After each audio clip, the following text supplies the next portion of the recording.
Losing the Australian Open final to Novak Djokovic was one thing. Pulling out of Indian Wells on the eve of a semi-final clash against Roger Federer was another.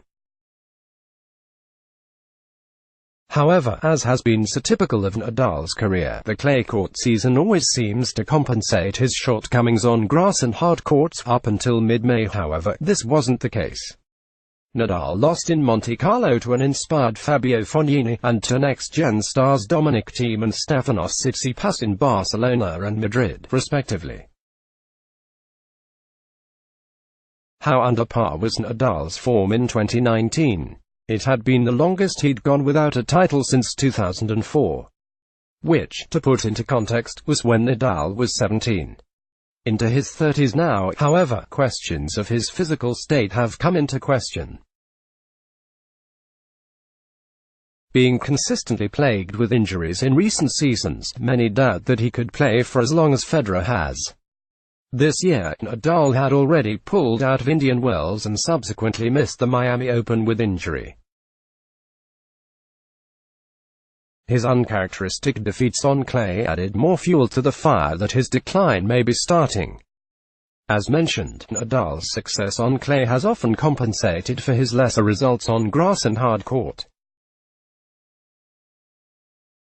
And if he can no longer dominate clay, then his decline may come fast and furious. Nevertheless, Nadal was showing vintage form in the earlier stages of the Rome Masters, swatting away his opponents with apparent ease. He even exacted revenge on Tsitsipas, who had defeated him in Madrid. However, Novak Djokovic was just as dominant, and for Nadal to turn around his season he would have to overcome the Serb. Overcome him is exactly what he did, defeating the world. Is Nadal now the favorite? That is the million-dollar question. It would seem fair to say that he is based on this victory over Djokovic alone. However, one mustn't forget his string of defeats on the red dirt this season. His form in Rome shows that he may be peaking at the right time. Nevertheless, it seems perhaps hasty to put him as favorite. The clay court season has shown that the French Open is quite, well, open. Nadal may have won Rome, but he has shown a vulnerability on clay. Not only that, the next gen have also shown that the threat is growing continually. The draw will be hugely important for both players, and until then it's hard to call a favorite. Nadal's win has slimmed Djokovic's chances a bit though, but not totally. Furthermore, either player could face Federer in the semis, and if he's at his best he could beat either of them.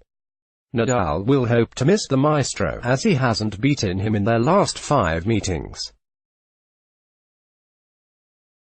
Although none of these encounters have occurred on clay, with Federer's improved backhand it would be an interesting match.